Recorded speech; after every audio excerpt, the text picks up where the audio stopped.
मेरे हाथ में रिवॉल्वर दे दो, मैं उसको मार दूंगी और मेरे को फांसी पे लटका। मेरे हाथ में रिवॉल्वर दो, मैं उसका मर्डर कर दूंगी, चाहे मुझे फांसी ही क्यों ना हो जाए। तो नमस्ते, मैं हूं आपके साथ सोनी और आप देख रहे हैं वयम छत्तीसगढ़। दुर्ग में बच्ची से रेप और मर्डर केस में लोगों का आक्रोश बढ़ता जा रहा है। रायपुर में घड़ी चौक से जस्तम चौक तक कैंडल मार्च निकाला गया। आरोपी को जल्द से जल्द फांसी देने की मांग की गई। वहीं इस घटना के बाद बच्ची की पड़ोसी महिला कहती हैं, बच्ची का हर पार्ट डैमेज था, शरीर पर चोट के निशान थे। चाहे चाचा हो या दुनिया का कोई भी व्यक्ति हो, चौराहे पर लटकाकर मार देना चाहिए। अगर वो नहीं कर सकते तो हम जैसे लोगों को सौंप दे, हम मार देंगे। मेरे हाथ में रिवॉल्वर दो, मैं मार दूंगी और मुझे फांसी पर लटका दिया जाए।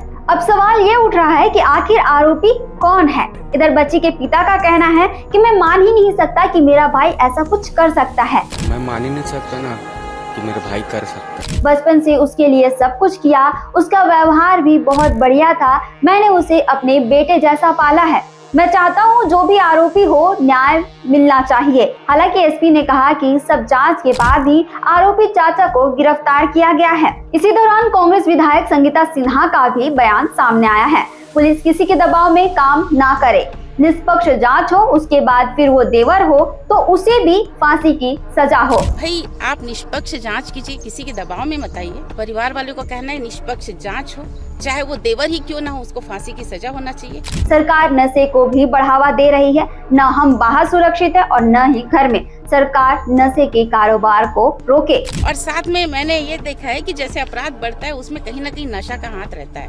चाहे दारू हो चाहे सूखा नशा। और ये जो सरकार है नए नशा को बढ़ावा देते जा रही है। अभी दारू भट्टी खोल रही है जगह जगह।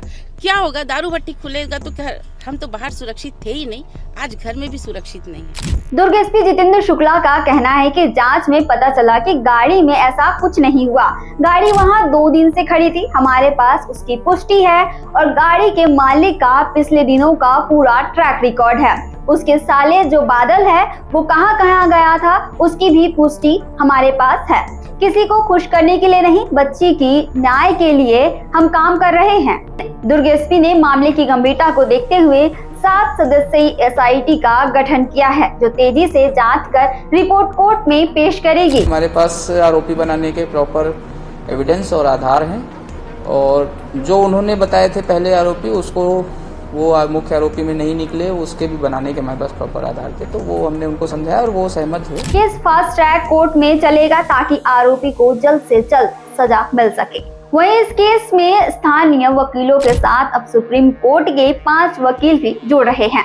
वैशाली नगर के विधायक ब्रिकेश सेन ने बताया कि इस लड़ाई में भिलाई के सबसे बड़े क्रिमिनल वकील राजकुमार तिवारी और उनकी टीम बिल्कुल फ्री में कानूनी मदद देंगे। साथ में दुर्ग में हमारे एडवोकेट राजकुमार तिवारी जी और उनकी टीम को हमने तय किया है कि ये लड़ाई लड़ेंगे। इस सेवा के लिए जो है निःशुल्क जो है उन्होंने कहा है कि 1 रुपए भी नहीं लेंगे और ये कानूनी लड़ाई को लड़ेंगे। सुप्रीम कोर्ट के वकीलों की टीम जल्द ही पहुंचेगी। अगर सबूतों की कमी से आरोपी बच जाते हैं तो हम वो कमी नहीं रहने देंगे। मैं दिल्ली गया था उस बच्ची को न्याय दिलाने के लिए। सुप्रीम कोर्ट के 5 वकीलों का पैनल मैंने तैयार किया है और सुप्रीम कोर्ट के वकीलों का जो सारा खर्च है वो खर्च जो है मैं जन सहयोग से इसे करूंगा। बच्ची को इंसाफ दिला कर रहेंगे। मकसद सिर्फ एक है, जिसने ये घिनौना अपराध किया है उसे फांसी तक पहुंचाया जाए। छत्तीसगढ़ से जुड़े और अपडेट्स के लिए आप देखते रहें वयम छत्तीसगढ़।